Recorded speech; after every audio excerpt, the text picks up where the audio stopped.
Hello everybody, welcome to Indigo Tarot Odyssey. How is everybody?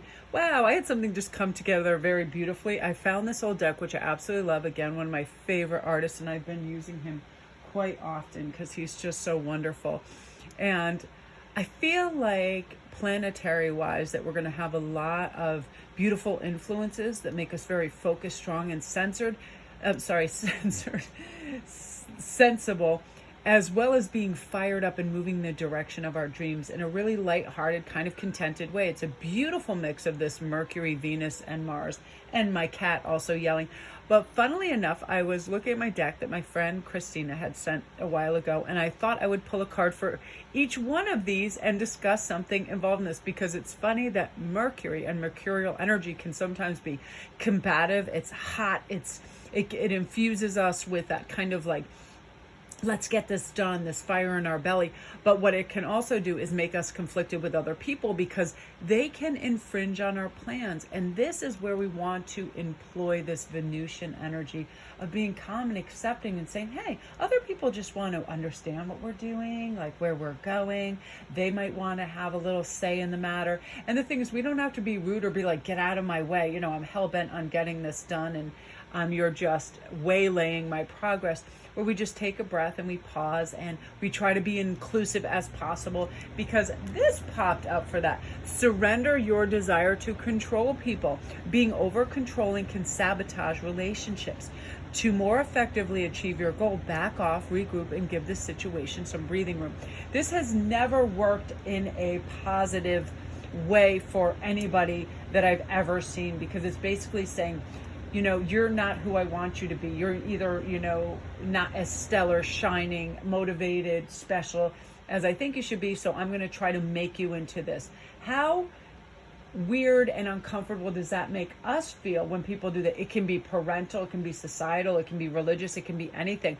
Basically, you need to adhere to these policies to be a correct human being, right? No, thank you. I'm opting out of that. And I definitely try to do this with my children. I don't try to tell them where you're going to college, how you're going to live your life, all of this. We always want what's best for our relatives and people that we love, but controlling is not the way. And Mercury sometimes will want us to do this, but luckily enough, we have this lovely Venusian energy that says, you know, que sera, sera. Whatever will be, and let this person, let their destiny unfold for them the way they want it. We are not put here to be puppeteers and grab people's strings and tell them, you're only wonderful if you do this, you're only special if you're certified in this, or you own this, or you go there. Hell no, everybody is special, intrinsically, naturally, and authentically, just the way they are.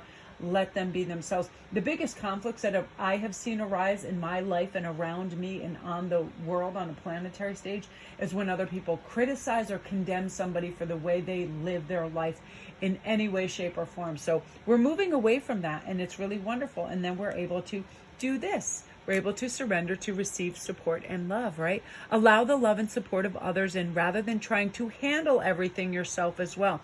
This can take the pressure off and simultaneously nurture you. Ask for people's support and love around you that do it in a beneficial way, in a kind, light, and a loving, supportive way. Like, listen, you're awesome. What can I do for you? How can I help you?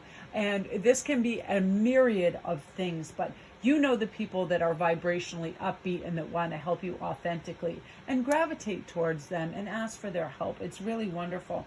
And I feel like this is very helpful too for this Venusian energy. Once you've done everything you can to achieve your goal, please turn the situation over to the divine. Let spirit work the magic for you, because we are people that want to go, achieve, amend, fix, you know, elevate. And what can happen is we just are ever cycling, and we don't have time to stop and have reverence and have present moment awareness for the beauty that's around us. So let's let it go. Let's say, universe, I trust you. I know you're going to bring me this beautiful love. I know you're going to bring me this stability and family and home. I know you're going to bring me this clarity of mind and this well-being, and I can just relax and drift and float and feel good. I can watch a sunrise and have a coffee and chill out. I don't need to be chasing. In fact, when we chase, things move further away from us.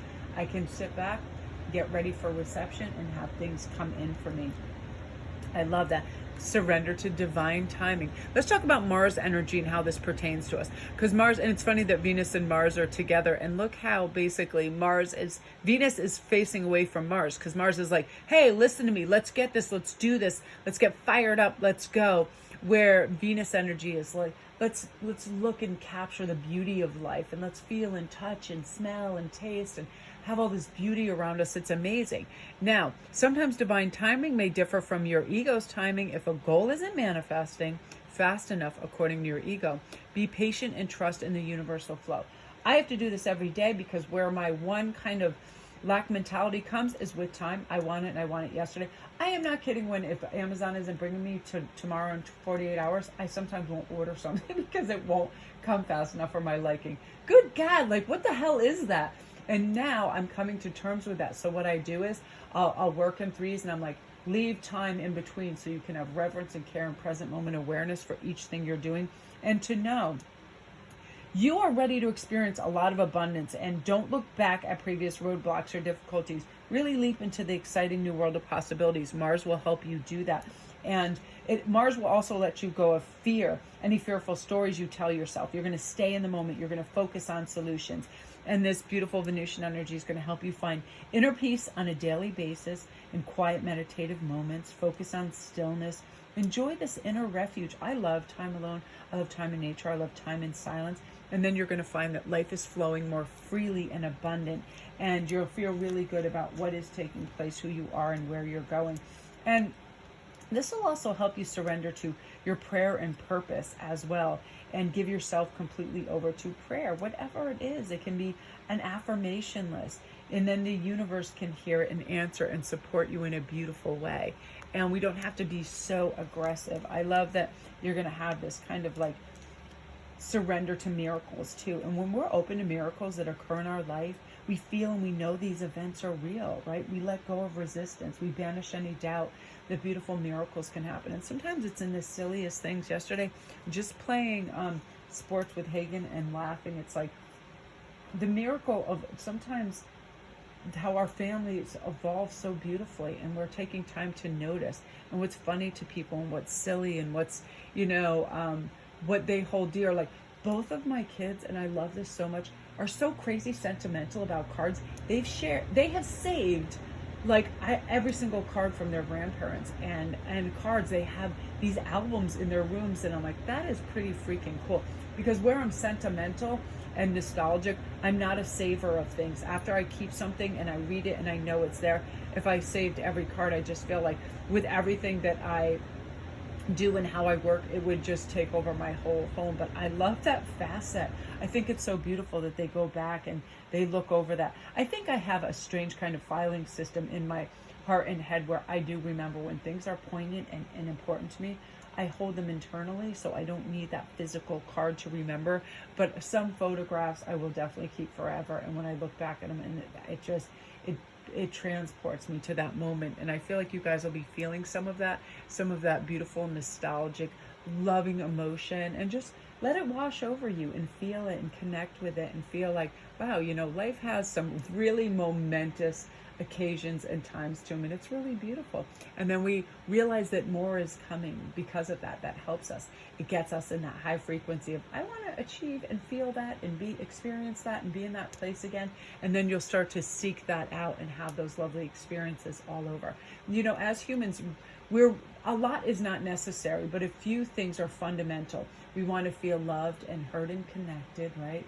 We want to have something exciting to look forward to.